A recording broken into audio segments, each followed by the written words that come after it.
We have a very special guest in studio today. He is the owner, founder, CEO of Ponto Solutions and Clarity Security, the great and powerful Matt Abbrederis. Welcome to the show. Sir. Thanks for joining us. Thank you. Yeah, it's been fun getting to know you the last probably month and a half. Mhm. You're a member up here at AU, and for a while you were kind of taking a hiatus from up here, and since you've been back, I mean, every time I'm up here, I feel like you and I get into some sort of deep conversation. It's been awesome getting to know you, man. I'm excited to have you on. Yeah, likewise. So, well, tell the listeners a little bit about yourself. Well, boy, where do I start? Personally, I found kind of did a detour around the country to get here. Okay. Moved here for a 2-year project when I worked in corporate America, but that was in 2008. So 2 years have expired, and I'm still here. I grew up in the Midwest. Grew up in Wisconsin, small town. Quite humble beginnings. Great family, great parents. They're still around. Dad's birthday is Christmas Day. Oh, cool. So, Happy birthday, Dad. Happy birthday, Dad. Yeah. I essentially, from a personal perspective, I spend a lot of time in my life trying to understand what it is I truly want and what I believe in. And that was through a lot of soul searching, a lot of,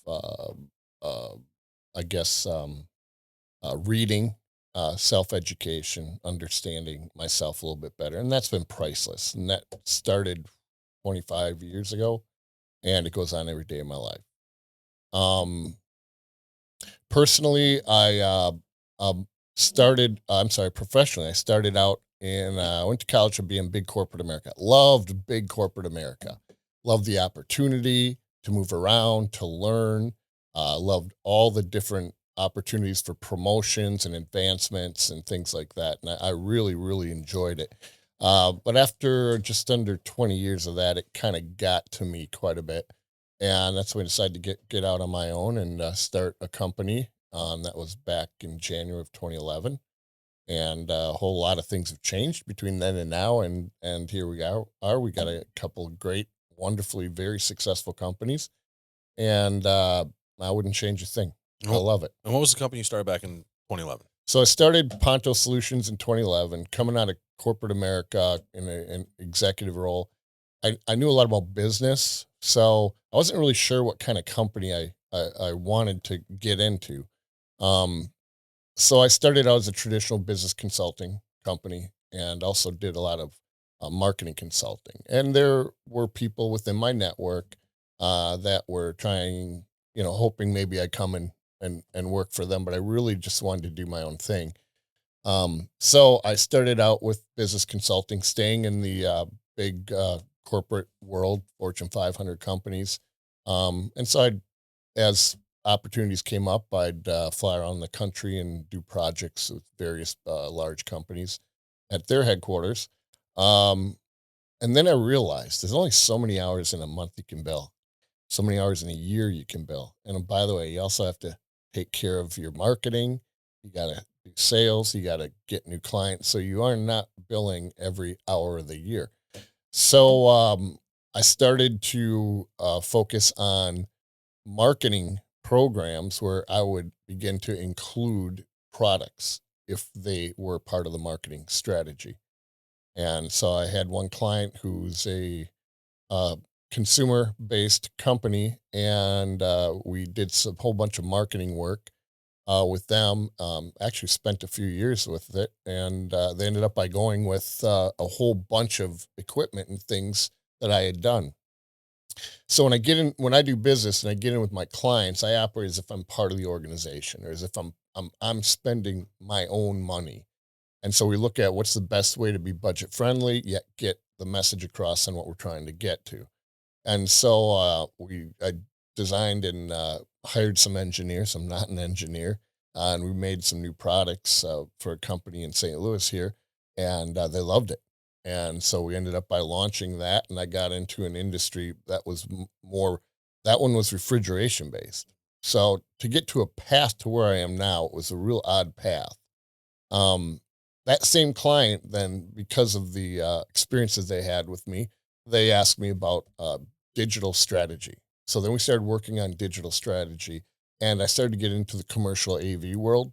And it's been called Ponto Solutions the whole time, but it started as a solution-based consulting organization and eventually got into a solution-based commercial AV and low voltage. So that's how we got to this area on Ponto Solutions. The interesting part about the security element is, although security is still low voltage, the value proposition is incredibly different than an AV application would be. And so we carved that out and created Clarity Security. And that is growing like crazy, like weeds. It's been a crazy ride. That was about 5 years ago. So the company's been around holistically since January of 2011, but we launched the new brand about 5 years ago. It's awesome. And that's how we got to where we're at. And so Clarity is just security. So like security cameras and security systems for like businesses and stuff. Yeah, good question. Yeah, physical security. So it's going to be cameras, it's access control and control software. So You should talk to my brother. That's what he does. yeah. It's a lot of fun because that technology is always changing. And I'm not a technology guy, I'm a business guy. And so that's how we grown and become so successful. I take care of all the business activities, and then I hire the smart people to do the engineering work and programming and coding. But I love it because we're making a difference. We're making an impact. We're helping the public be safer.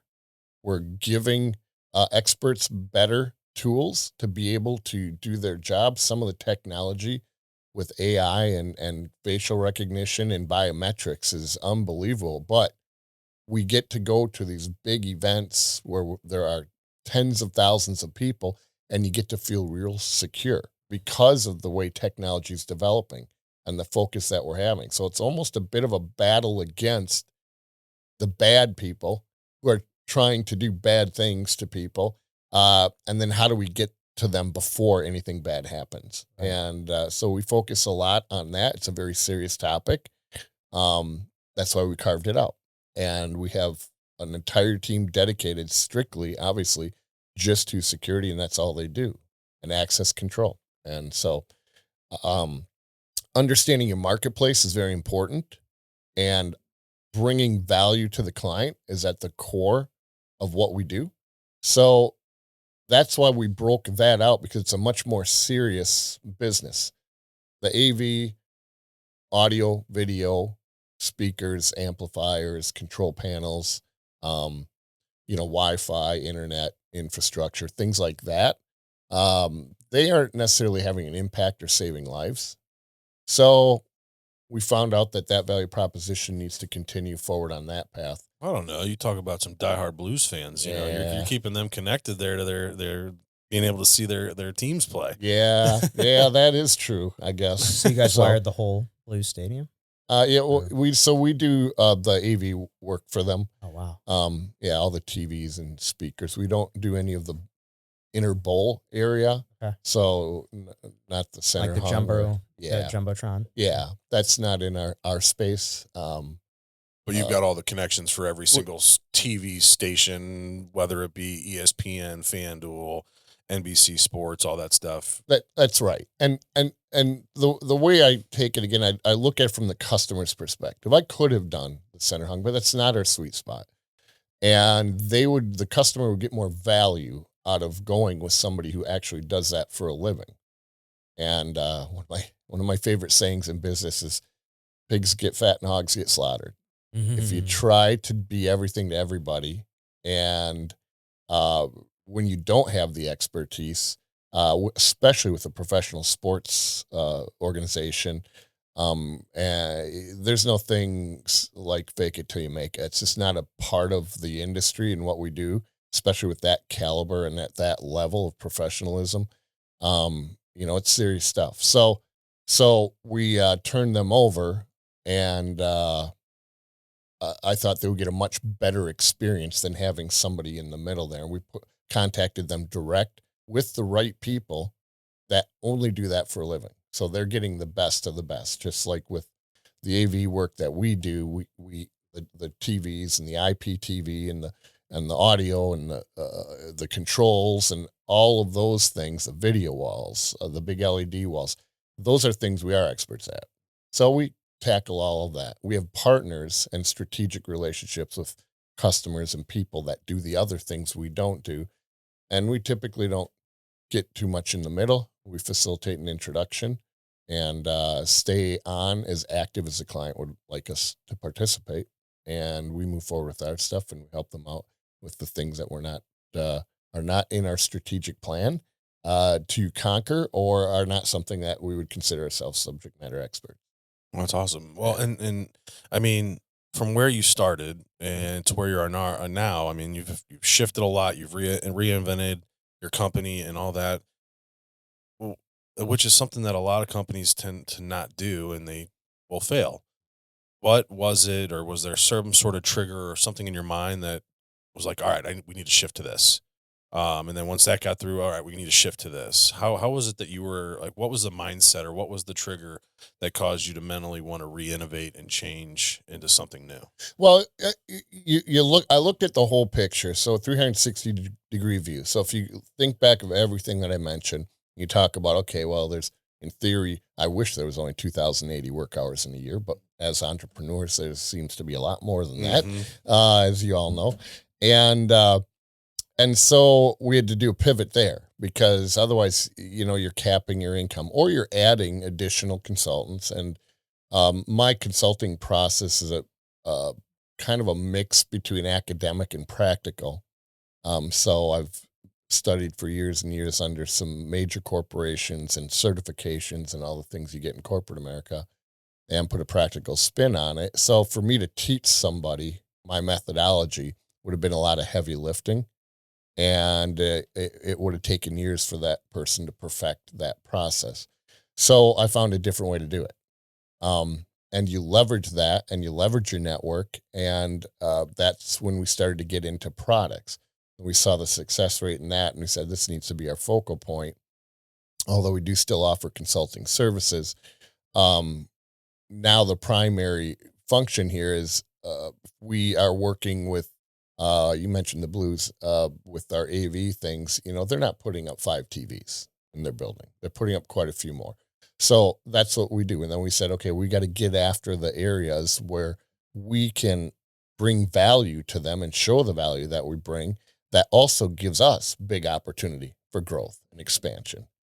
And so once we started to get that down as a system and as a process, because clearly there's a lot more to processing an order with equipment than there is doing consulting work. It's a very different methodology, but we had that expertise, and that's what I bring in. That's what I was able to bring in, and I didn't do it alone. I did it with help from many, many, many people along the way.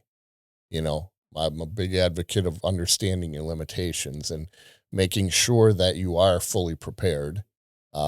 So that you've got a good, solid plan and you're taking care of the clients. And we've been fortunate enough to establish a very strong reputation in the community in the Midwest. And actually, we work coast to coast. So we have a number of pockets all over the country where we have some good successes. That's awesome. Yeah, that's awesome. Going back to the security, something you said, you mentioned something that, I recently heard about and it just fascinated me. You mentioned biometrics for security. I guess, are you familiar with the software out there that can recognize people's gaits on how they walk? That's something I recently heard about that I think they're implementing in China that, they're saying that even with your face covered, this system is going to know each person based on their gait and how they walk. Really? So there's no hiding from a camera whatsoever because you can't just change the way that you walk. Even if apparently there was people that were even if you fake a limp or something, it was still recognizing you as this person. Yeah, that software, I'm not an expert at the technology elements to it, Okay. But what the software does and continues to do, and it continues to evolve, is it looks at everything, every area. They look at the motions of the person prior to maybe taking an aggressive move. And so walking, right. You can identify people by the rhythm of their walk. How they do it, that's a bit over my head. For sure. But what's so wonderful about that industry is the change is continuously happening. So we invest a lot of money in education and going to seminars and talking with clients. We've got a real good reputation in the security industry. So we do get a lot of OEMs that reach out to us and ask us to take a look at some newer technologies that they've had to get some input from us. So we participate in panels and things like that to learn about what's happening. I don't participate in those panels. You get the cliff notes for the guys that go. Yeah, Yep. for sure. Yeah. Well, I just heard about that recently. I wonder if he knows about that or has any input on that, just because I heard about that recently. I thought that was fascinating. But now, which of the two sectors would you say like takes more of your time, the security side or the AV side? I would say the security side. I think, there are some quite complex AV applications out there, especially when it comes to control. But the different varieties available, depending on the wants and needs of the client. They have different megapixel cameras. You've got zoom, you've got fisheye views, you've got bomb-proof cameras. And we do an awful lot of work in pro sports and in all the major sports. And so we've been installing bomb-proof cameras just because it's for safety reasons. Unfortunately, we all, maybe not all, but most of us watch the news and you see what's going on all over the world. And it's not just major metropolitan areas. It's in smaller towns. It's not limited to a country. Australia recently had an event down there. There's challenges all over the world. It's something that you got to look at as a possibility and a potential for it to happen. If they're not coming at you physically, they may be coming at you electronically or through cyber attacks and things like that, or hacking jobs to try to get in. So, how do you guys handle any of the cybersecurity side of things, or it's just strictly? Yeah, we don't do the cybersecurity. That's a very different animal, and there are people who are excellent at it. And you know what? You have to be in that industry. Well, and that one, I feel like I just feel like that's going to constantly be evolving and changing. It's like as the security gets better, I feel like the bad guys or the hackers on the other side are getting better and learning new tricks. And I feel like it's just going to be a constant, battle back and forth. And I don't know how you win that eventually.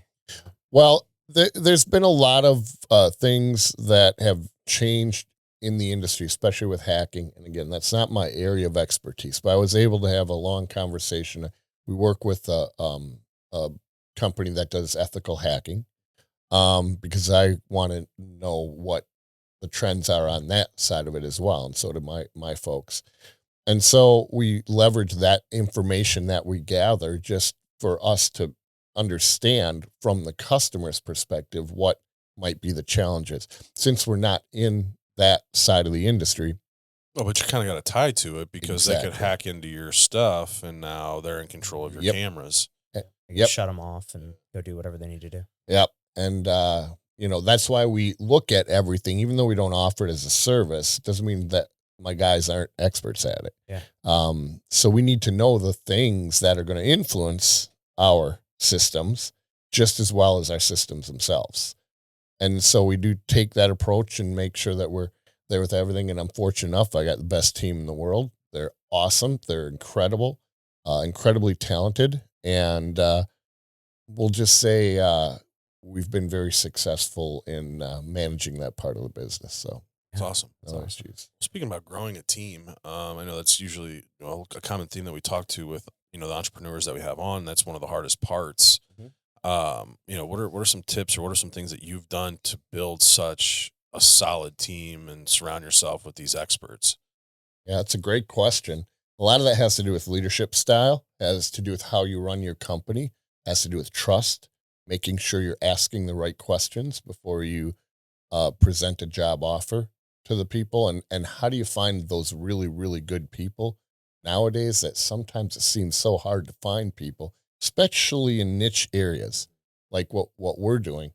So it all comes from the top down, and I've got a great executive team with Alex Petro and Greg Meyer as the CFO, and Alex is the president of sales and operations for both companies actually, and we make decisions together.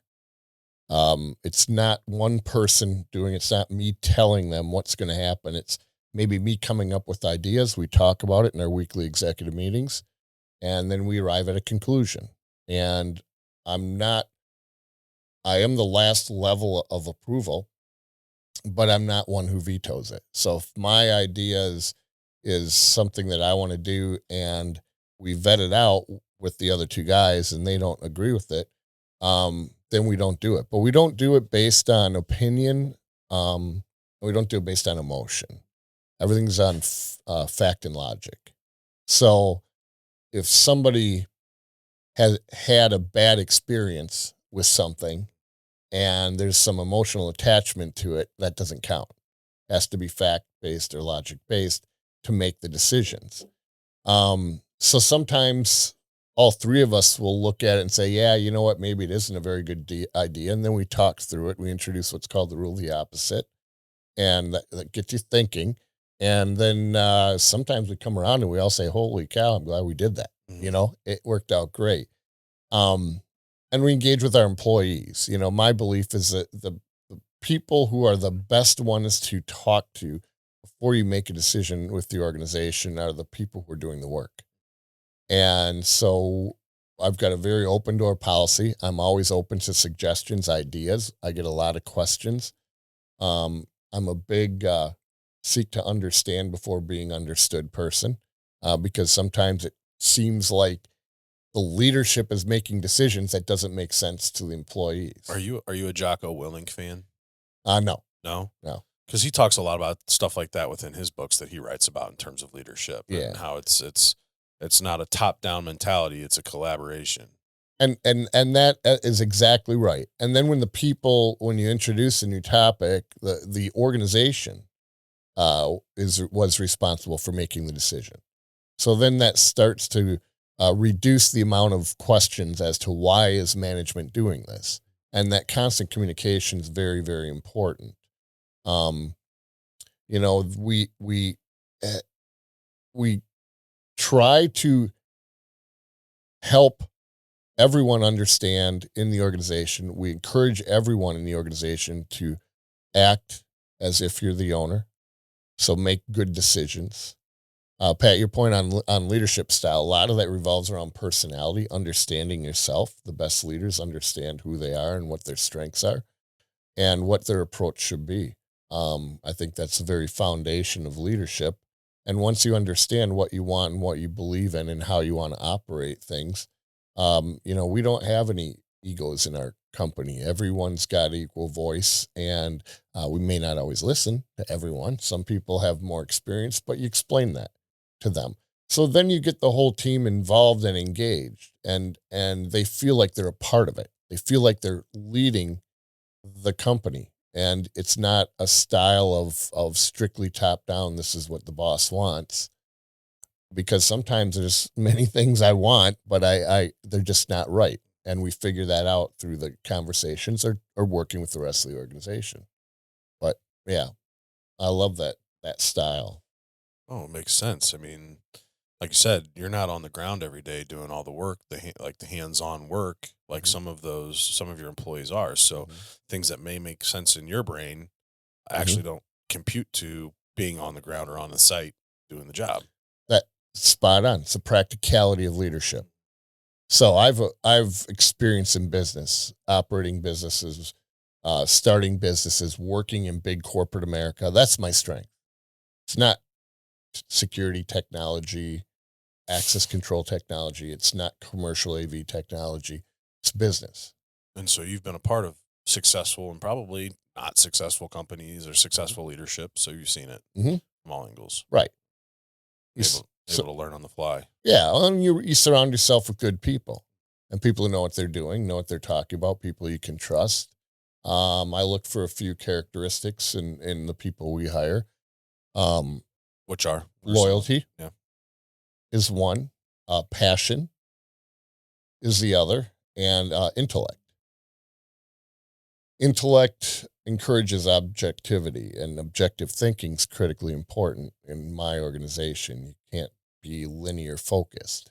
And notice I didn't put experience or academics. I was in there. I was Yeah. gonna ask that Yeah. because there's a lot of right now with higher education. Mhm. I mean, when I was coming out of college, everybody needed a master's degree, Mhm. but now, you're not seeing that as much, and the degrees, I've heard from different perspectives on it. But do you ask having a college degree or higher education important? It's important. It's not required. There's a lot of really smart people out there who never went to college. And, I think as a business culture, we may have been a bit short sighted when you start saying, at least in some industries, listen, if I'm going into an operating room, I want as many degrees as that person has. Yeah. Okay. Flying or, plane. or in the courtroom. Right, exactly. Yes. Exactly. But when it comes to things like sales Mhm. or, I started in sales. I started as a very entry level sales rep. Um, and you learn about the technology, you learn about the companies as you grow and learn more. Some people find their way and they say, hey, I might want to be more of an engineering type person. And then we'll put them through some schooling so they get their certifications and any education that's required for that particular category. And we help them grow, and we encourage that with all of our employees. But no, I think loyalty, I mean, as an entrepreneur, as a small business owner, you have to have people you can trust. You have to have people you can trust. And loyalty to the company are people you can trust. Passion, passion are people who are going to do whatever they need to do to take care of the customer, to be successful themselves, because it's not just about the customer. Frequently telling people the company's also important. Customers first, but the company's first, second. We need to be able to take care of our customers. So we have to make sure that we follow the right processes and standards. And we've structured all of that in the company. We operate like a much larger company than we are. Through strategic planning, we planned our growth rates, and proud to say we've exceeded them, which causes a bit of chaos sometimes. But and intellect, I mean, there's a lot of really smart people out there. Smart people pick up things really quick. I learned a long time ago, sometimes there's somebody out there who hasn't quite found their way. And then you find out, well, nobody's actually sat down and listened to them. And you ask them, well, what is it you want to accomplish? Where do you think your strengths are? Where do you think your weaknesses are? I remember I was in corporate America. I used to do what's called skip level mentoring. So I would meet with my boss's boss once a month, anywhere between 30 and 60 minutes. And by the way, I do it right now. I still do it today. But I do it with other CEOs of companies. Some of them are our customers. And I went in and I was all excited. And this was a number of years ago. And I said, okay, his name was Kevin. I said, okay, Kevin, I'm really excited. I've been able to achieve some successes and things, but I want to understand, what is it that I need to do to be better positioned for that next promotion or to get to your role. And he looked at me and said, exactly. I'll see you in a month.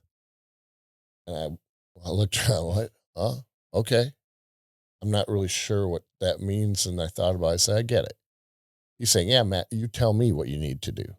So I did. I spent a few weeks on it, and I looked at myself, and I had to be honest with myself, and I had to look at, okay, where are my gaps? What am I not able to do in that role? And so I created a list. And then next to the list, I put together what I'm going to do to close that gap. And then I put a date next to it of when I'm going to complete it. And the next month I went in with this. And I said, is this more of what you were looking for? And I handed him the paper, and he looked at me and again said, exactly. So that's, if you're going to be successful, whether you're an entrepreneur or you're working for a small business or you're working for a huge corporation, you're accountable. I always believed that I'm accountable for my own success. Nobody's given me anything in my life and in my career. I've had to earn everything. And so to earn everything, you need to understand who you are before you know what you need to do to get to that next level. And so that's the approach I take. And to close out that concept of meeting people, I've found that sometimes there's people out there even today that feel like nobody's ever believed in them. And I think, Pat, in sports, you know what? Sometimes to get somebody of influence just to say they believe in you can ignite a spark that can turn into a ferocious fire. And you can watch that person just blossom because their confidence level increases so much. And they think, well, why? Look at what you've done. Look at what you've accomplished. Look what you're involved with. And you think that I've got potential. And sometimes it's as simple as that. Sometimes it's not. But you never know if you don't ask. Yeah. You know? I love the introspection that you had there, and kind of really looking at the holes in your game and figuring out what was wrong. I think so many people would benefit from that. I know I have for sure. This past year, like I kind of had to sit down and realize that, there was definitely some holes in my game and what I was not doing, and, kind of turn that around toward the end of this year. And, I just think that having just some sort of level of introspection like that is just so important. And basically what you were saying there kind of reminded me of another Jocko quote that we've quoted in here many times, but your action or inaction has some level of consequence, whether it comes from you or someone who's working for you. It's it all ultimately comes back to you. You're the one to blame. Exactly. Yeah. And that's hard to do sometimes. It's hard to look in the mirror and say, man, you're pretty weak at these things. Yeah. What does he say? There's no bad employees. There's bad leadership. Mm-hmm. Yeah. I like that. I think you'd like. I think you'd like. If you're a reader, I think you'd like Jocko Willink's stuff. He's pretty. Yeah. If you don't know who he is, he's a Navy SEAL. He runs a coaching company called Echelon Front, where he's working with all these Fortune 500 leaders and how to help become better leaders. I mean, shoot, he should run for president. He's freaking amazing. Yeah, but the book's awesome because it basically he'll take situations that he's dealing with now in business, and then he'll in the book he goes back and when he was in the military. Yeah, when he was in the SEALs and everything, and he'll apply a story from then that applies to that specific problem. But it's a great book. Yeah, I love that. Making the analogies, finding it in a way making it in a way that's relatable to your experiences, and leveraging that. Sounds like I'd probably read the book and say, well, did I write that? Or right? Yeah, seriously. Yeah, because from what you've been saying, it's not you guys are on the same wavelength on a lot of that stuff. Yeah, and there's something about having stories correlated to it that helps you kind of remember things. And that's he just happens to be one of the most badass people on the planet, being a Navy SEAL. Yeah. So, people don't get to where he's at, right? Because they're not good, right? And I just appreciate, he doesn't have to do that, and look at how big of an influence he has on people. Sure. And there's so many great leadership books out there. There's so many different leaders, and it's important to read a variety of different types if you're searching to identify something that you feel good with, something that will resonate with the audience as a leader, something that's effective for your personality. It's good to read the varieties because there's no necessarily one set way where this is the best leadership plan there is. I mean, look at how the leadership styles have changed drastically in the presidents of this country alone. But yet all effective. Mm-hmm. If they weren't, they wouldn't have been president. Well, you're a big reader. What would be your Mount Rushmore of books, like the leadership books? Oh boy, I'll be honest, Pat, I haven't read leadership books in quite a while. What do you like to read? I like to read a lot of things that help me understand things that I don't understand. That sounds pretty generic, right? Good one, Matt. Yeah. But going through these exercises and starting many, many years ago, I challenge myself to ask if I truly understand the situation or the meaning behind something. And if I don't, I read about it and I educate myself on things. One of the biggest things, in my opinion, that I see that is affecting a lot of people, especially it seems post-COVID it's got worse, but is mental health. Something And we talk about a lot on here. what a complex topic. Oh Holy my cow. gosh.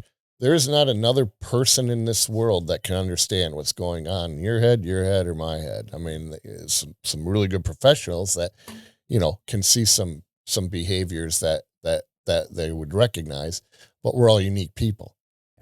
And so when I have maybe an employee who's being challenged with some things at home and and he or she may share with me how they're feeling right now, I will read the things that are applicable to that particular topic.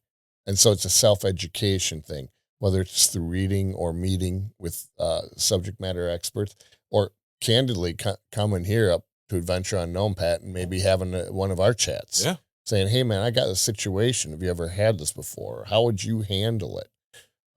Just to make sure that you're making decisions that have been vetted through. And Yeah, we had a fun one with a member that's married that was having having an issue with his wife, and we're like, well, here's two divorce guys' takes on that. Go home. I remember that. Go home and be with her. but the point is that forced that person to look at themselves. Yeah. Because my question, because he was justifying his situation, he said, well, I'm here conducting business. And I said, really? Looks like you're here drinking bourbon, BSing with a couple of guys. Is that work? Right. He owned it, got up, packed up his things and went home. So it's hard. I don't think he may not have liked it. No, I don't think so. The look on his face was like, shit, fuck. you guys are right. Yeah. Fuck you guys for being right. But I'm not trying to be a dick or anything. No, it's like I just like being honest. Yeah, and opening people's minds up and say, hey, see what can happen. Yeah, it stings a little bit when you hear it, but you owned it. Yeah. And you know what? He's going to be better for it moving forward. He became a little bit of a better person. And, that's all we can do. Yeah. And that's the way I live my life every day. Try to be a better person every single day. Well, is there some books that you would recommend? So kids coming out of college or things like that would, help them moving through life? Well, I would say generically, I'm just trying to look at what has resonated with me recently, but, yeah, I guess it really kind of depends on what you're trying to do. Like there's this book called The Untethered Soul, which isn't necessarily around leadership, but it's around self-awareness. And one of my favorite books is it was written by two very different religious leaders. It was written by the Reverend Desmond Tutu and the Dalai Lama. So you have one man who spent the majority of his life in prison for all the wrong reasons. And you have another man who spent, since he was 6 years old, I believe, has been living in exile. So he's a spiritual leader and a country leader who doesn't even live in his own country. Is that the Dalai Lama? He lives in exile? Yeah. I didn't know that. When I think Dalai Lama, I think like king almost. Like I'm embarrassed to say that I really don't know what the Dalai Lama means or is or what they do. Yeah. He's a monk, wasn't he? Or like he's a spiritual leader for so is the Dalai Lama Tibet. That's just a person, that's not like a position? Correct. That's a person. Yeah. Okay. So I always thought the Dalai Lama was like a single person. Was a position that got, you know what I'm saying? Yeah. Like a leadership position or a political position that got passed down. And wow, I'm way off on that. It's a single person. Okay. Mm-hmm. And I love the book. So two very different religions, different leaders. It's called The Book of Joy. Okay. Okay. It's about that thick. But oh my goodness, it's like if you have, and I believe there's probably a documentary out on it too, and it doesn't give you the full flavor of the book, but it gives you a part of it. And so you have two people who come from very different religious beliefs, very different cultures that meet up, that have, it seems, I've never lived in exile or been in prison, but it seems that they could really look at that as a terrible time or a terrible situation, but they don't. They talk about all the things that make them happy. And, the world could use a little more happiness sometimes, it seems. 100%. But to be able to understand that, see, to me, that is being able to broaden the way you think. It forces you to look at yourself and reflect and think about what it is that you want for yourself. And then you think, holy cow, to your point, the analogy of leadership, you see these people and look at what they've gone through, and they became best pals. And Reverend Tutu passed away, I believe 3 years ago. But the Dalai Lama is still going strong in exile. The Book of Joy. Yeah. Look into that one. Sure. Yeah. Well, kind of going back to the AV stuff and, at the professional sports stadiums and stuff, when you're dealing in these like high stake situations, has there ever been anything that's like gone wrong that, that people wouldn't consider? Never. It's been perfect the whole time. No. Perfect. No, when's the time you had to, kind of use your leadership to solve a big problem? Boy, I'll tell you, we had that. It seems to happen on every job. And of course, I don't get involved in every job. I'm also a firm believer of letting people do what they're responsible for doing. I don't micromanage. I don't run day-to-day operations for the companies anymore. So I'm rarely on job sites because we got such great people. They don't need me. All I do is get in the way. And so, but there have been, every job is that way. I remember one job we were building, we did all the low voltage at this facility. And it was just a horrendous year of rain. And I want to say, can't remember, but it was like 60 rain days on the schedule. But yeah, we still had to get everything done in time. Pro sports it's a tough animal, because if you're ripping something apart during an off season and it influences the ability for ESPN to hook up their cameras in the first game, yeah, that's not an option. You don't have an option. I've had situations where, in this world, there's two major processes. There's remodels and ground up builds. And the ground up builds are pretty easy because you got drawings and you know what you're getting into. Yeah, and you don't have to open any walls. Right. It's all, It's like, well, make sure the cable guys are on that cable before the sheetrock guys are in, so you just have to know some of the logical order of how things need to happen. And we're always the last people to go in because we're all the sensitive technology stuff. Yeah. You aren't going to hang TVs and cameras if there's no sheetrock on the wall. You don't want TVs sticking out if they got to come in and put cabinets in. We're always typically the last people to be in the building, and then we got all our testing and programming. So we've got many things that go on at the same time. But we've had situations where we've had our install crew work 24/7 just to hit a deadline. I remember you telling me about the blue stuff. Yeah. How that worked for you guys. Yeah. Some of the things, some of the projects with them, they did an absolutely amazing job with the Enterprise Center. I don't think there's a person that's been there that would argue with me on that one, or disagree, but they did such an amazing job on that building. But it's a remodel. So sometimes you're tearing out a wall and you're not really sure what's behind it. And sometimes you got speakers with 10-inch depths on them, but you only have 8 inches between the ceiling and where a piece of concrete is. So sometimes you got a pallet full of speakers that won't work. So you got to go back and do things.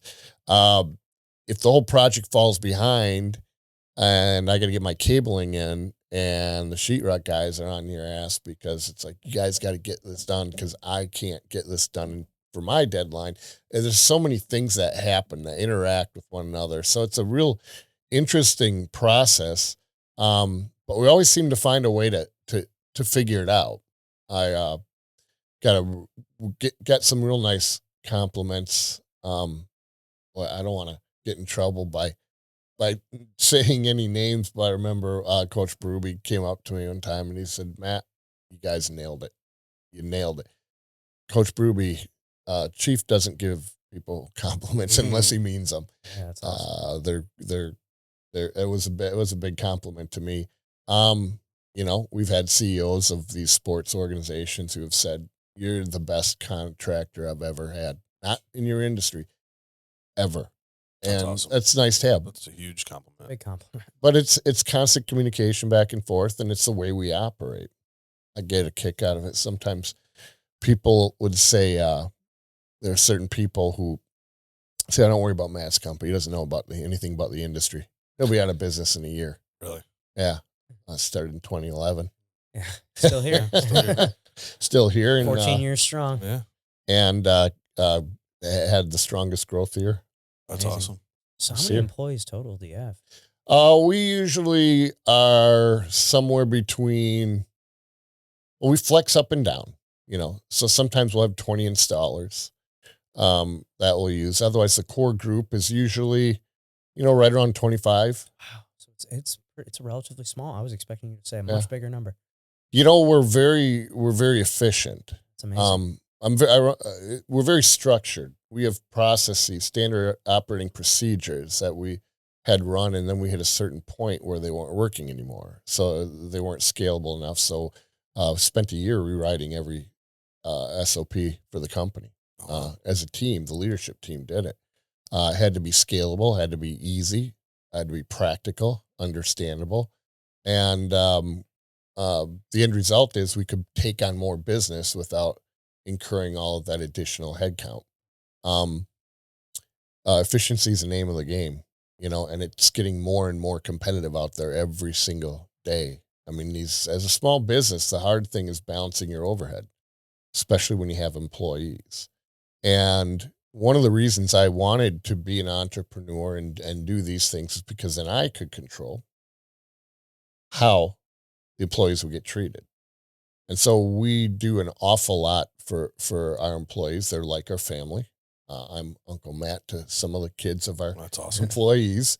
And, but we're able to do things this way now where we can offer free healthcare and strong, 401k packages and company cars and things like that. So we give a lot back. The employees give a lot, and it's important to recognize that. Equally as important, it's important to recognize the people in the families of the people that work for you. There are a lot of husbands, wives out there that have to deal with maybe a big travel schedule for us. And so mom might not be at home as much, or dad might be on the road for a week. And they need to take care of everything. And to make sure that you engage with them and let them know how much you appreciate their support makes everything go so much better, because their workload increases when our workload increases. And so they're just as much a part of our family as the employees themselves. And we're just big advocates on family first. Don't miss the kids' soccer game. Don't go do a job and not take your son to the hockey tournament in Wisconsin. No, take your laptop Yeah. and work while you're While up you're there. on the benches. Yeah. Or on the bleachers. Yeah. And oh, by the way, you're not at work, but you're working. So, those aren't typical vacation days because they're doing work. And so we just encourage that with everyone and embrace that. And so we're able to manage things. And we got great strategic partners. We do business all over the country. I couldn't afford to open an office in all the cities in America that we work in. So, we fly around, interview these companies, make sure their character is good, make sure that their standards are up to where we need them to be. so they can represent our company the way that we would represent our company. And then we lock them in and we partner with them, and we become one company. It's awesome. Yeah. That's cool. So, Well, what do you where do you see your companies moving to or moving forward from here? well, it depends who I'm talking to. So if there's any employees out there, yeah, we're going to double in size. No, I'm kidding. Where do I see it going? We target certain verticals where we can have a big impact. We have strong relationships with our clients. We typically work with them for many, many years. We've been working with them, I think, 9 or 10 years now. And that's not uncommon for us. So we are expanding into putting a little bit more emphasis into areas where I think we could improve on our technical abilities. And we're going to be adding some headcount to make sure that we can be better at areas that I think we're good at, but I think we got more that we could do. So the upcoming elements are going to be more understanding, getting closer to the customer, understanding more of what their needs are. But we need to grow the business. I mean, we're in business. Excuse me. We go to work to make money because we got to pay our bills. That's the reason why it's not play. It's a different 4-letter word. Work and play. We try to make it play, but we work hard along the way. So next steps are just to continue targeting certain areas, identifying people that we think will be good contributors. We get a lot of OEMs that come to us and introduce new technologies. So that's an ever learning experience. And then we bring that out to our clients and share with them some of the new things that are coming down the line or that have recently been launched. And we use that as leverage to try to make their organizations better and their lives easier. And they all appreciate that. You know, nobody wants to see nobody wants to experience a difficult event on their property. So whether it's a sports stadium or a hospital or a university campus or a high school, we share with them, here are all the options available for you on the concerns that you have. And sometimes they're out of budget. Sometimes they're not. One thing we've really gotten into recently is helping with the school systems because, and the city governments. These people don't have usually, security experts on staff, or if they do, they may have one or two or a few of them other than people operating the system. And so there's no strategic thought. They aren't sending people typically to trade shows and education events. So we introduced a new area in my company where we help customers do grant writing because they don't have the money in the budget. And so we have people on staff now that are experts in grant writing and understanding what grants are available for different school systems and communities and cities and things like that. And we focus on that, saying, hey, if this is something you really want, we can help you get it. And then we help them with the grant process, and they get the grant process and they say, wow, where have you guys been my whole life? Yeah. We didn't know this was even available to us. But that's what I think. That's we like I said, we look at ourselves as partners of the customers. So the city may not have the budget to hire somebody who's an expert at that and security at the same time, or a school system certainly wouldn't have that, especially some of the private school systems. So we provide that service at no charge if it's something that they'd want to do. Wow. So That's awesome. yeah. I didn't even know that. I mean, it makes sense that there's grants out there for schools like that. I just didn't. I would have never thought that. I mean, it's such a cool avenue of business to go in. Well, you guys don't have the money for it. Well, we're gonna hire people onto our team that can go get the money for you, so we can do the job for you. That's exactly right. Such a cool idea. Yeah. I love that. That's awesome. That creativity is, and when you think about it, you think about from the customer's perspective, man, would it be great to make this money and do this money? But people are jumping jobs much quicker than they ever used to before. That costs a lot of money. Because then you've got a void, and then you got to hire somebody. You got your training period and everything. That all that stuff's expensive and that eats into their budgets. And so we take a look at it from a business perspective as running business. That's my background. And so I understand the pain points. So we try to ask the right questions to see if they're experiencing the same. And if so, it's more than one way to do something. One of my favorite sayings, if somebody does something different, you should listen, because different doesn't mean wrong. It means different. That's awesome. It's a great quote. Yeah. I like that. Yeah, there's so many. There's what's this thing? There's 100 different ways to skin a cat or whatever. Yeah. Yeah. Yeah. I There's didn't more want than one way to yeah. skin a cat. Yeah. Yeah. That's exactly right. Yeah. And it's funny. I was doing a bunch of process improvement work for a big company, and it was some consulting job. And you had two people who were trying to accomplish the same goal. And one person had 30% fewer steps in their process to accomplish the goal as the other person. And so the person who was doing fewer steps would get frustrated with their coworker, saying, well, why are you doing all this extra stuff? You don't need to. Just do it my way. Just do it my way. Well, the person doing it with 30% more steps did it faster and more accurately. So different doesn't mean wrong. It means different. Now, sometimes different does mean wrong. So you have to be able to understand that, but it doesn't automatically make it wrong. Right. Yeah. I like that a lot. Smart. I've had to do that within my business. How do I differentiate myself as a lender? We're all the same. Mhm. We all do the same shit. Mhm. Work for a mortgage company, so it's like, Yeah. how do you differentiate yourself from the person standing next to you? Yeah.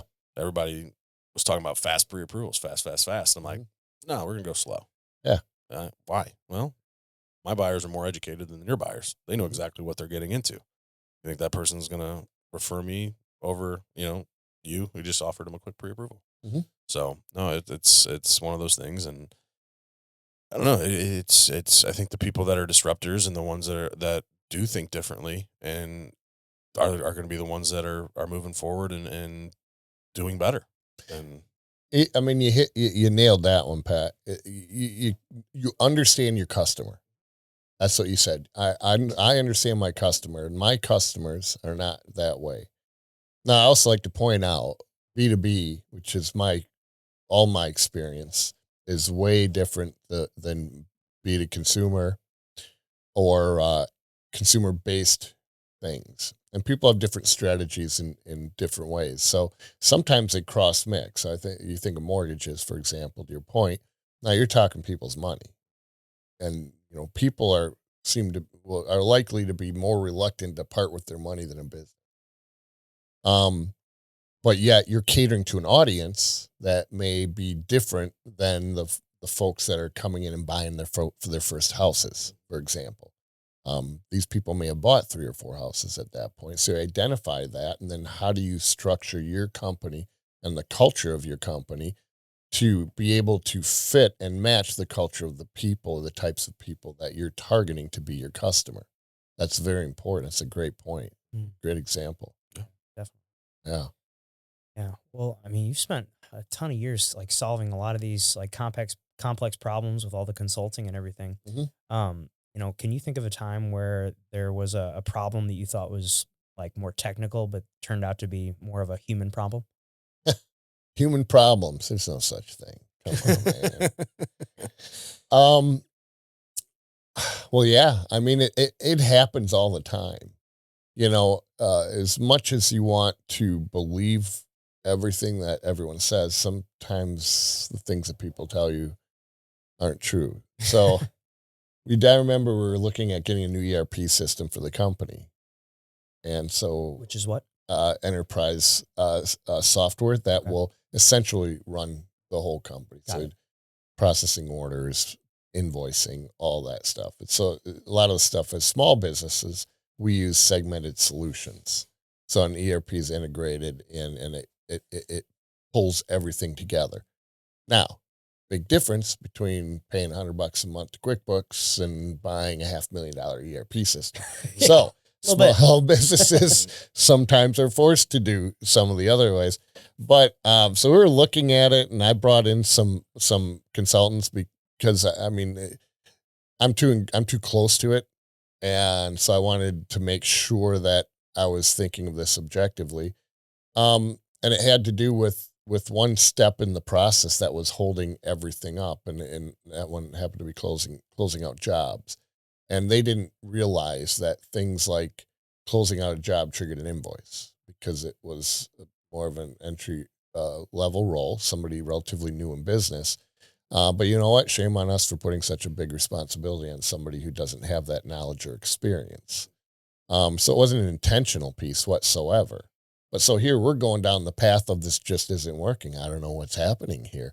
And, we're about to drop some pretty heavy coin on an ERP system, only to find, and I'm thinking, why do we're not big enough for this. I don't think we need it. And the ERP guys are out there cringing and I was saying, you're never not big enough. Of course they are. But so we found the solution, which allowed us to keep our overhead lower, our cost structures lower, helped us to be more competitive. At the end of the day, you can do everything I said, but you still have to be competitive, price wise.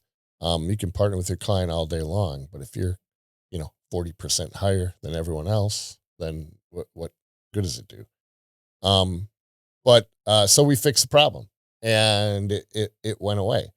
But that was a people issue, and that's again, shame on us for not engaging with that employee quicker and understanding the pain points. And so communication is important in companies because you don't understand what's happening with other people, and you don't understand. A lot of times they aren't going to bring out their frustrations, and if they don't feel like they have a voice, so they don't feel comfortable sharing something, then you're never going to know. And if you never know, you don't know what needs help.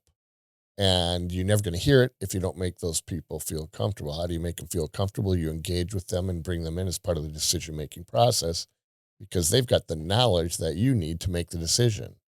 And then they feel like they're a part of that decision. Then the 3 pillars come out, and people feel important.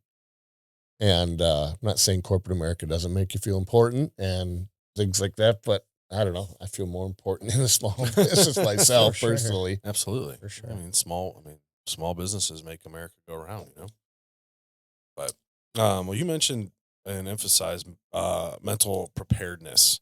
Mhm. What does your internal dialogue look like or sound like when things aren't going well? Wow. My internal dialogue. I do pay attention to it. It's, I might be cut from a bit different cloth than some people, but I said, bring it on. I mean, the bigger, the better. The bigger the challenge, the better. My favorite 3 sayings are my favorite 3 words are when people say, Matt, you can't do that. Favorite 3 words. Hold my beer. Watch this. Yeah, watch this. I love that. I'm pretty fearless in my approach, and I'm that, but I wasn't that way the whole time. I mean, I've built up a resume of experiences that blow me away. I said, really? I did all that stuff? But that gives you confidence to do it. So what do I do to mentally prepare? I understand it's a very calm and soothing element. What do? I meditate. I meditate. I reflect. I'm a nature guy. I'll go out in nature, go for a walk, bring the dog with me. I like to spend some time alone. Maybe go do some ice fishing in the winter.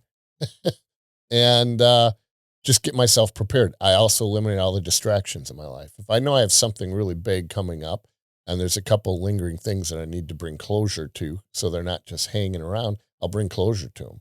And then I get myself prepared to go in with an expected outcome in mind. And I drive to that outcome. And every single day, it's what did I do today to get one step further towards my desired outcome of what I'm trying to accomplish.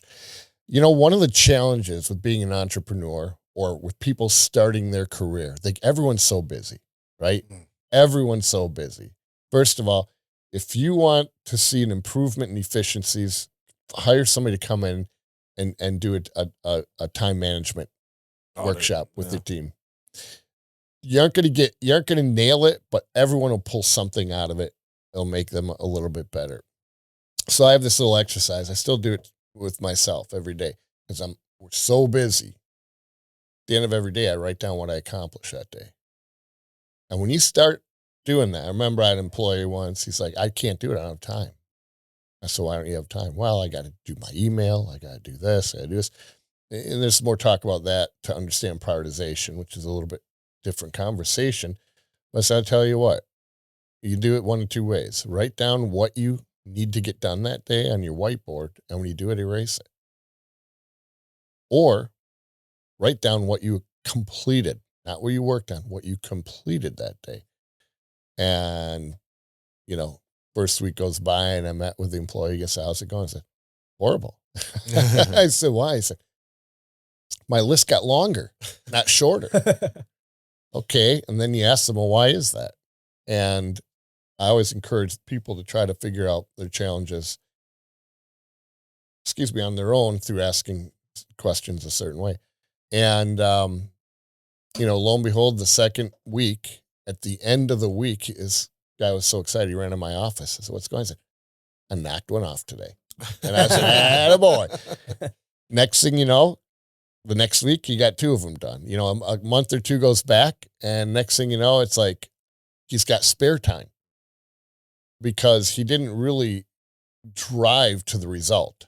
He focused on what needed to get done, but lost sight of the objective of the accomplishment.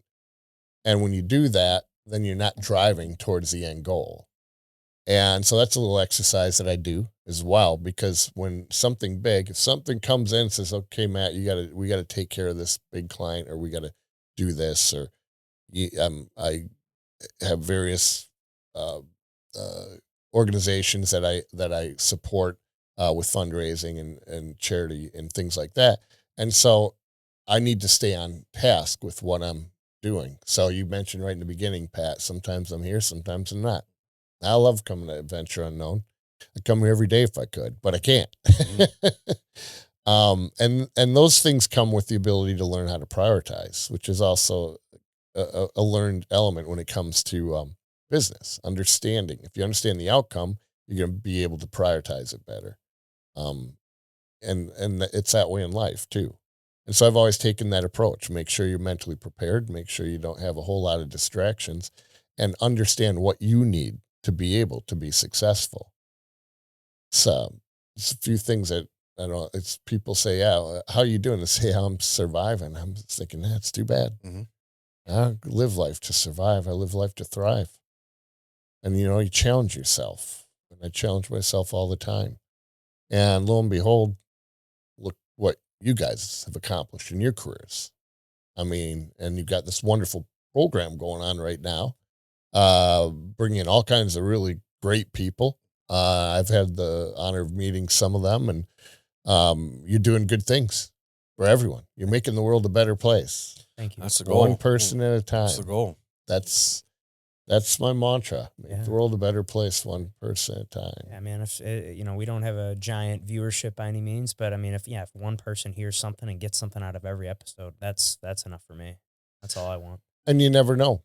You never know. One of these topics someone might resonate with, and it might get really big. Yeah, I mean, we've had a handful of episodes get good amount of views, and it just varies. You never know. We never know how one of these will perform, and we don't really care.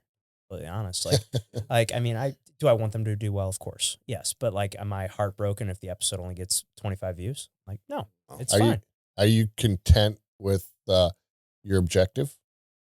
Are you happy with the way things go? Yeah, absolutely. Are you proud of what you're doing? I'm proud of what I'm doing, and I enjoy sitting down and doing this. This is fun for me. Sitting down across the table from someone like you and having a great conversation where, because this is not something we get too often in our worlds, where you get an hour and a half to sit across the table from somebody and not look at your phone the whole time and really just be engaged and locked in and ready to ask good questions. It's fun. I've no desire to stop doing it. I mean, it's an expense for us. It's certainly not an asset. No. It's fun, and I will certainly keep doing it for as long as we can. sounds like it's contributing to both of your thrive strategies. Yeah, I mean, we pick up something from every person we have on here. Yeah. Learn something every time. Shoot, that's something that we're going to sit down and go over, to with it being the end of the year and how we want to structure the best moments from the show over the last 100+ episodes. Yeah, because So- we're two and some change. We're at like 210 or 212 or something, somewhere around there that we're out right now. But yeah, we were gonna. And we've got, after this, we'll have 7 banked, something Yeah, like that. something Yeah. like that. Yeah, we've got quite a few backed up so that we can kind of take it easy the next couple weeks for the holidays and not have to, because we normally do 2 a week. So Well, I've got a saying that I live my life by, and it's I don't think wealth makes solves any problems, but it makes life easier. No certainly, doubt about that. certainly. But you know what? A person isn't measured by the size of their checkbook or wallet. They're measured by the size of their character. Well, and wealth can mean something different to everybody. Exactly. So, Exactly. There are people. My mother is. She was a Catholic grade school teacher in a town with a population of 200. Wow. So, yeah, sometimes the kids would get called out because the bull got out of the pen Out of the and pen, had we to gotta go go help round 'em up. dad. You know, or a cow was giving birth or something like Mhm. that. But but man, she's as wealthy as can be. 30 years in a private school system in a town of 200 people in rural Wisconsin. So you're exactly right, man. You're exactly right. But I think that character is the biggest element and proponent of it, and what you guys are doing speaks to your character. Yeah. Yeah, and like you said, wealth isn't everything, or like I shouldn't say, well, money is not everything. Like Right. when I first got into the real estate industry and became an agent, and I remember when I first got into it, I was like, yeah, I just want to be the biggest, baddest agent in St. Louis, and 10 years from now, I'm gonna have the biggest team, this and that. And now that I've been in it for 6 years now, and I look back at, and I was like, I don't think that's what I want, because I think because I can see what sacrifice is going to need to be made to get that. And I'm not ready to make that sacrifice. I want to be around for my kids and my family, and I want to be at the soccer games and the things. Can I still can I still make a very profitable business, live a great life, live a very comfortable life, and accomplish those things? I think I can. Mhm. And so that's happiness, and that's wealth to me. Well, and that's what's important about it, because that's the same way I was. I mean, I went into, I started in sales, so I was money motivated. Don't come from anything. A lot of us are money motivated totally, because we yeah. know how much it sucks to not have it. Mhm. But one of my buddies said this to me, because I said once, I said, you know what, I've been, I'm not 19 years old anymore.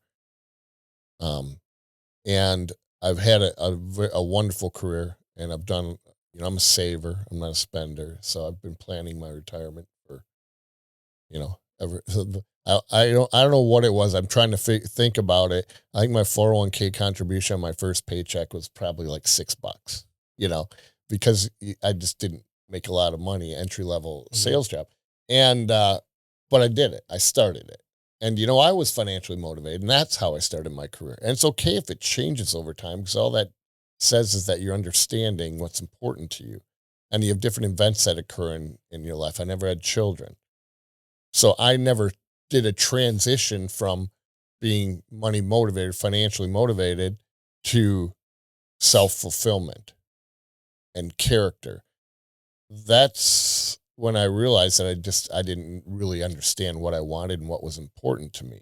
And I discovered that in my late 20s probably. And I haven't stopped working on it since the day I made a commitment to become a better person and live a more fulfilling life. And I'm telling you, I ask people at times, say, you go through some of these events where they say, well, why don't you write your obituary? All right, I see value and I understand that. And, but I always ask the question, I said, well, what are you going to be doing?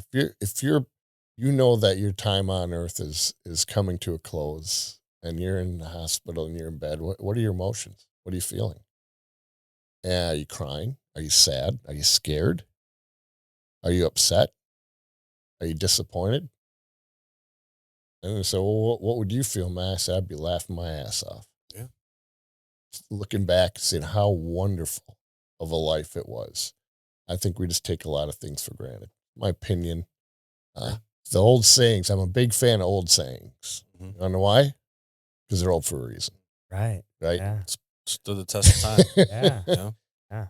And they're very simple comments, but have such different meanings to many, many people. And, you know, some of the, like one of the other ones I really love is stop and smell the roses, man. I mean, don't let life control you, control life.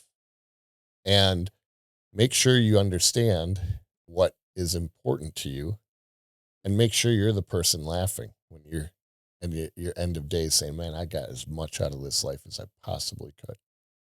And it doesn't mean you have to lead a country. It doesn't mean you have to be a millionaire. It doesn't mean it means that you fulfilled your desires. You did good for this earth. You made this world a better place while you were here.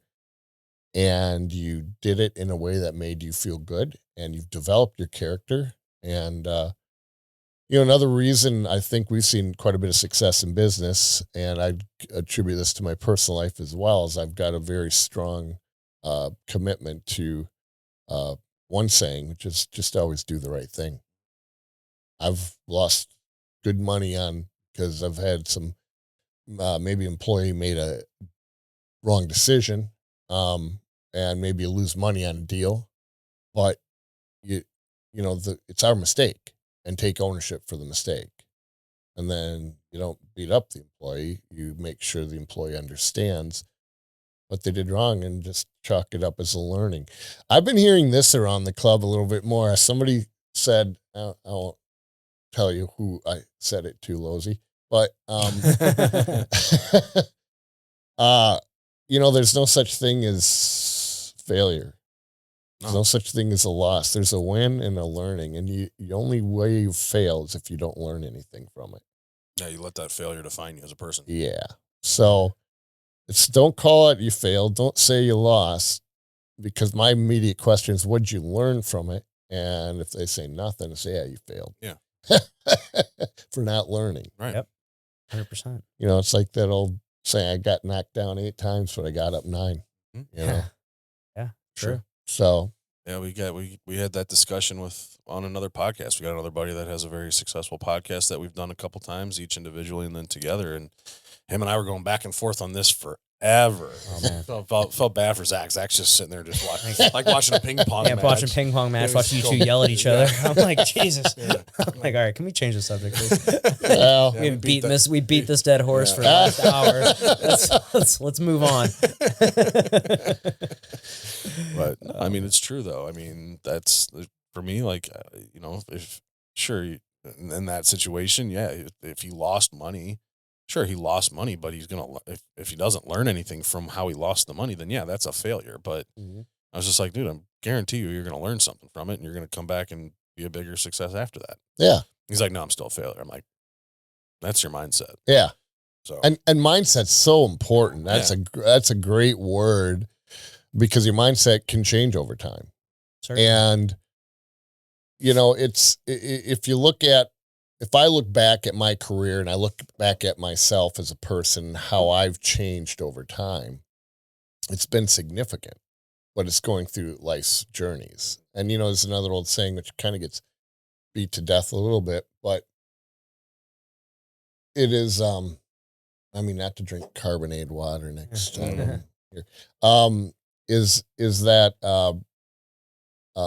you can do whatever you set your mind to.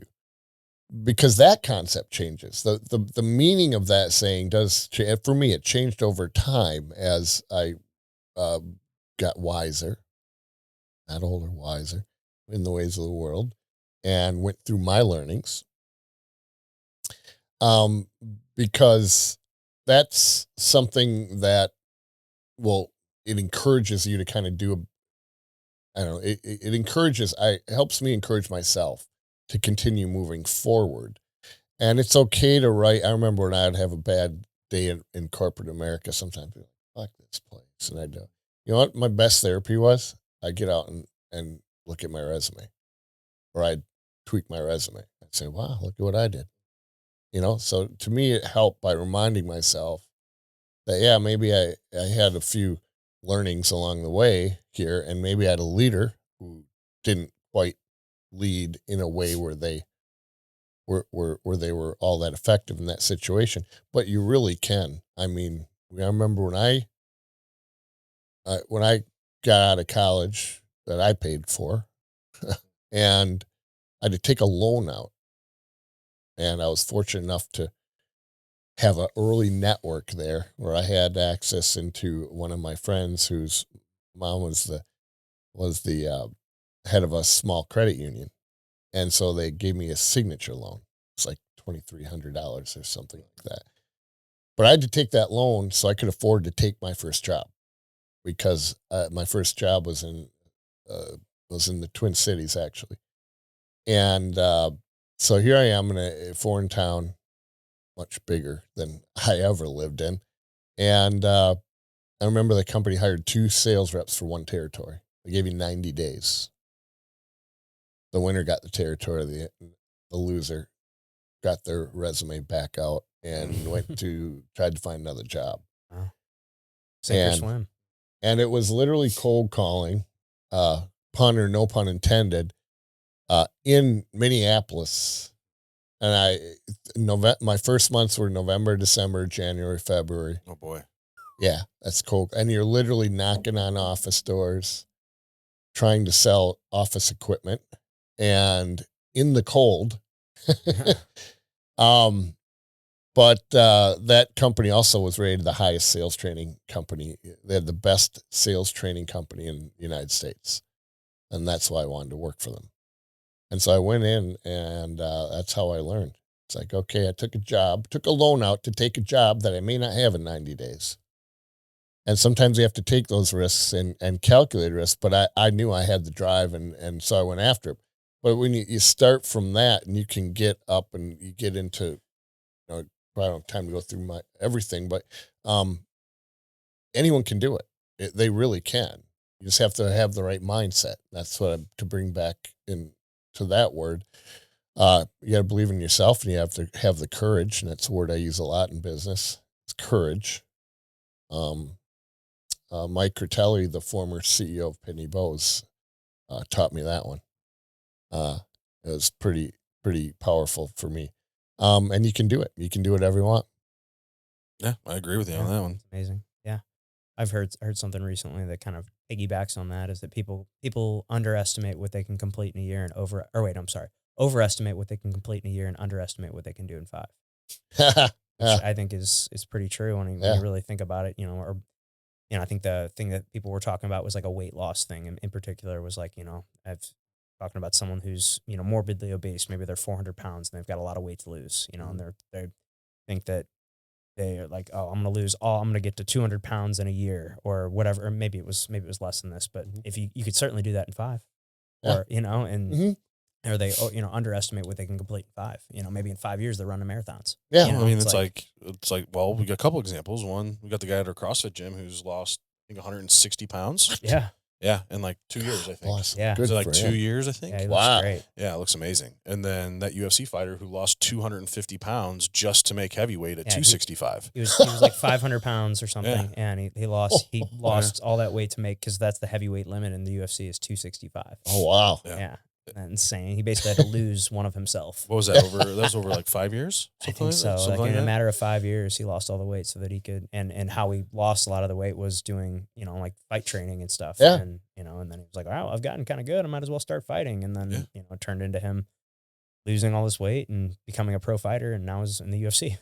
Well, and accomplishing big goals like that, they're very intimidating. They can be very intimidating. Totally. But that feeling after you do it is incredible. Well, right. And so how do you do it? I remember I went to college on a scholarship, and I quit, lost my scholarship. And I did odds and ends jobs for 2 or 3 years. I went back to college, and I said, okay, I'm going to go back to college for 1 semester. So I did.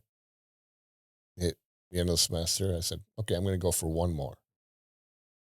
And, by the time I was in my last semester at college, I'm like, no, please let me stay here. I know what it's like in the real world. College is a lot more fun. Yeah. I know it sucks because you're broke, but I'll take it. You know, I know, at least I don't have to go and sit in meetings all day long.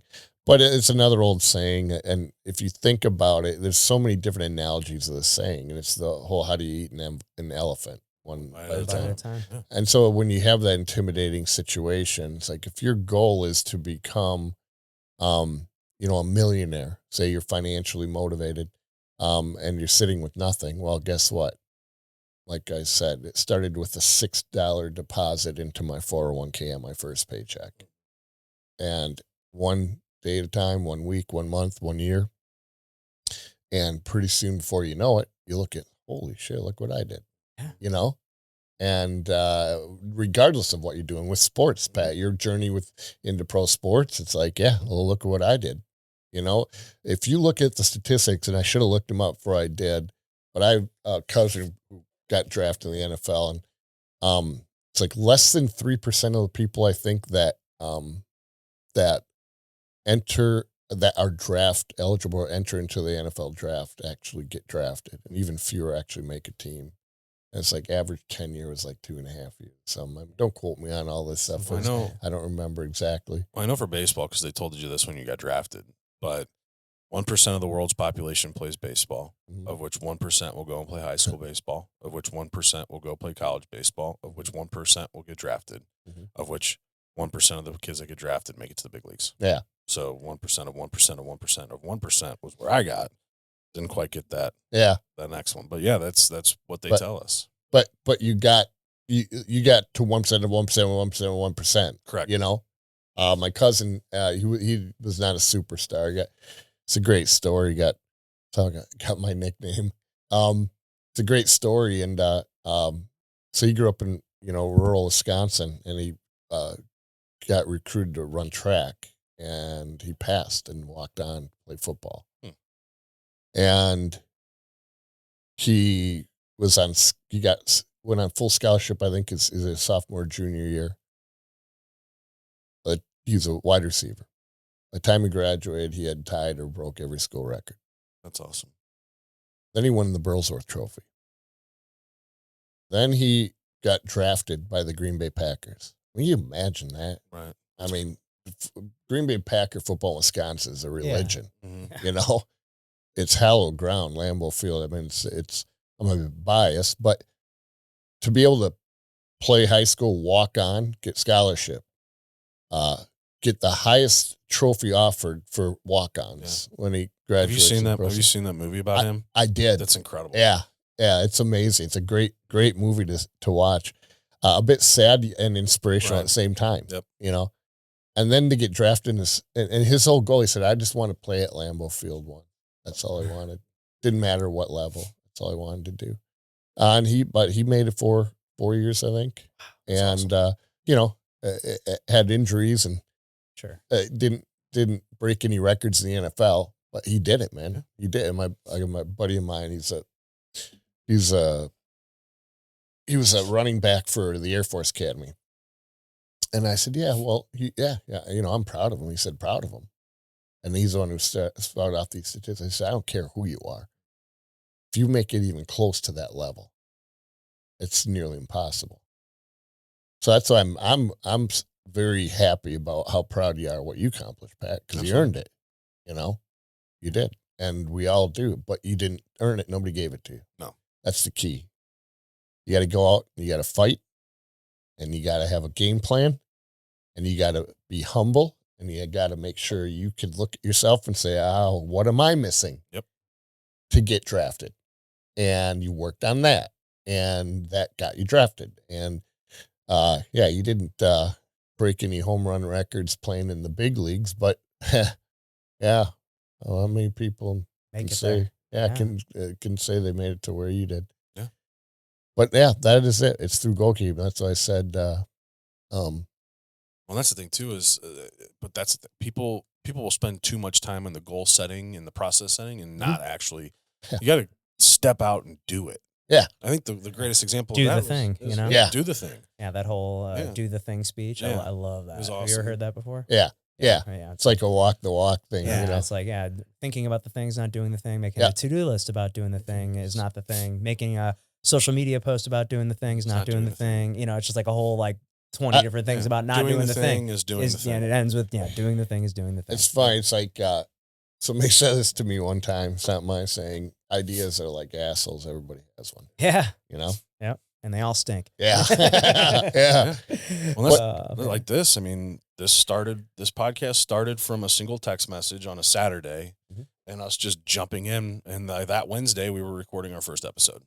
There was no just, hey, fuck yeah, we're going to do this and we're going to continue to do this. And, you know, we were told that 1% of podcasts don't make it past 20 episodes. And we're like, fuck, what, really? Like, That's the bar's that low. Like, come on. And here we are 10 times that. Wait a minute.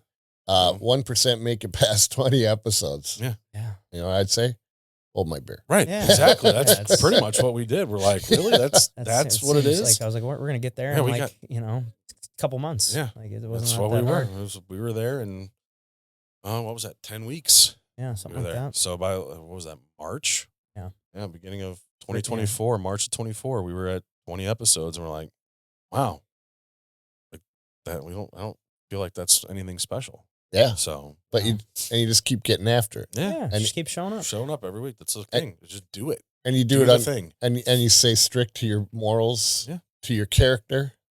Absolutely. You know, you don't change to hopefully hope's a bad word in business.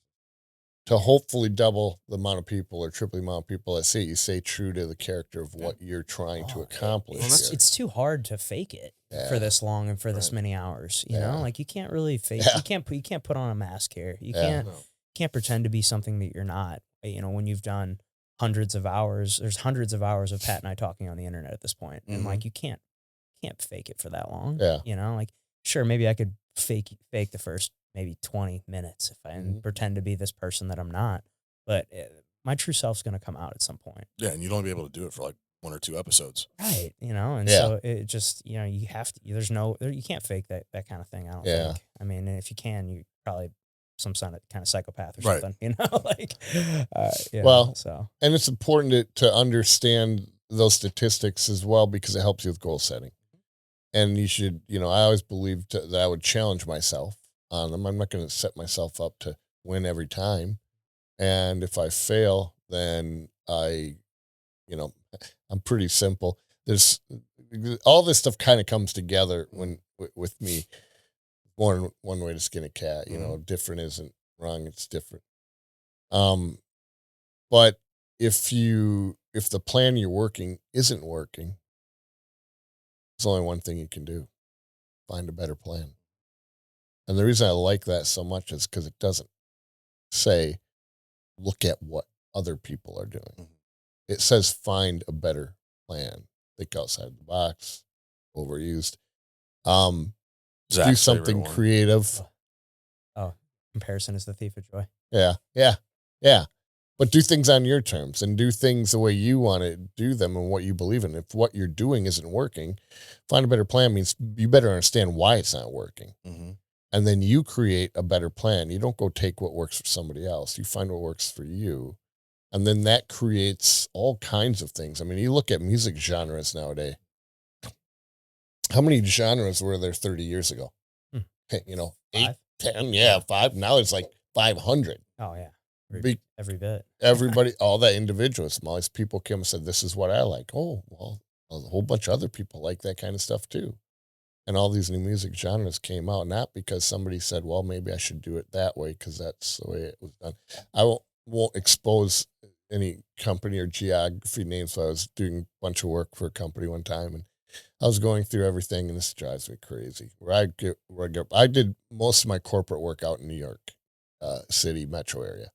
And it's a competitive environment, to say the least.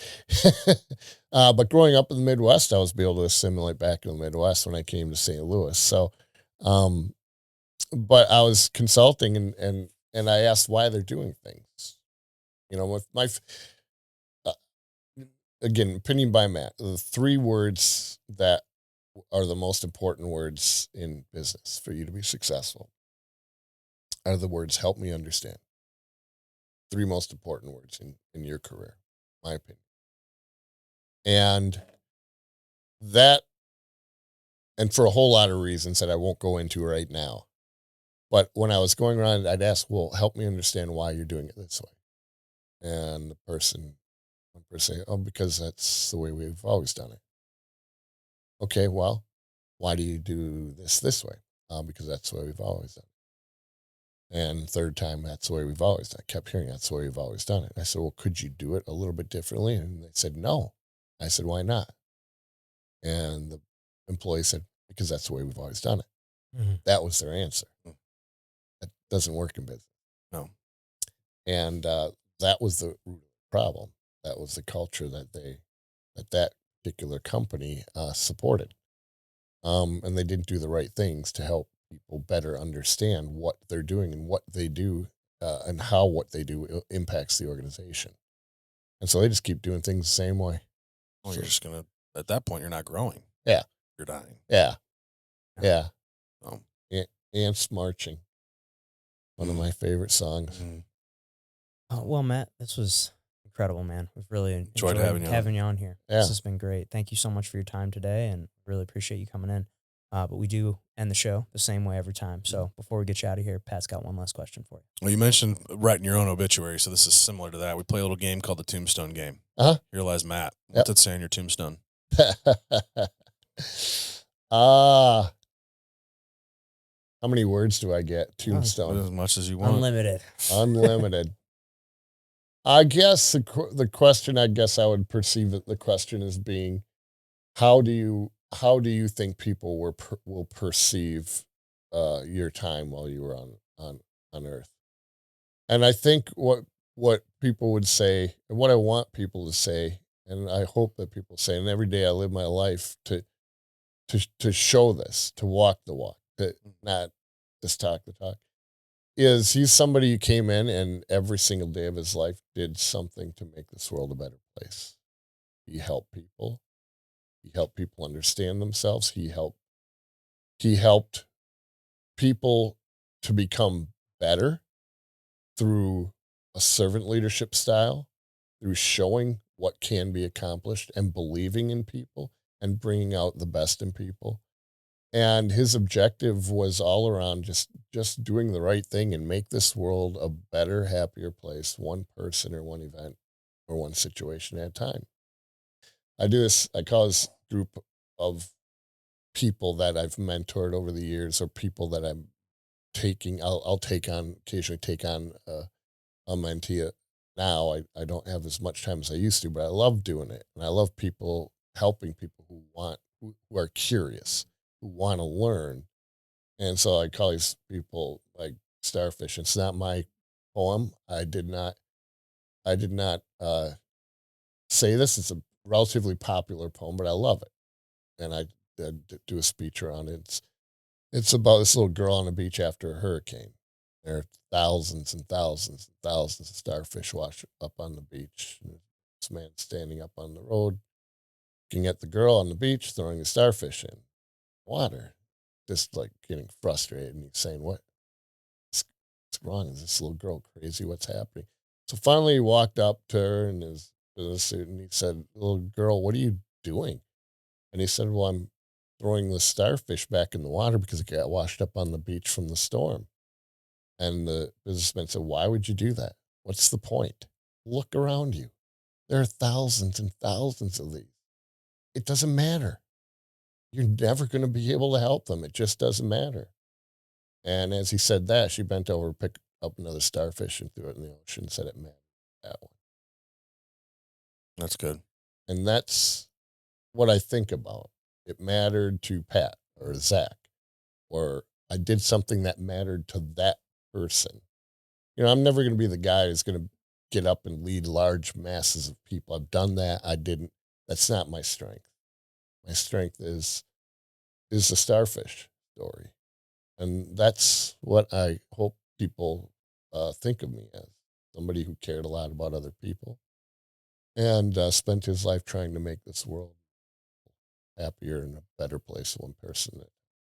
That's awesome. It's really beautiful. Yeah. I like that a lot. Yeah. Wow. Then let's think of the whole world Yeah. thought Yeah. that way. Right. man. I would have Exactly. wars, we would have Yeah. famine. Yeah. Anyway, so that's why I hope a lot of people start thinking that way. I think Absolutely. it will be a better place. Absolutely. Thanks again, Matt. This Yeah. was great. Thanks, really guys. Enjoyed this, Of course. and thanks to everybody at home that watched or listened to this episode. If you could hit that subscribe button for us, that would help us out a ton. Pat and I are just constantly trying to grow the show. So, if you could share the episode with a friend, hit that like button, and comment what you thought below. We will see you next time.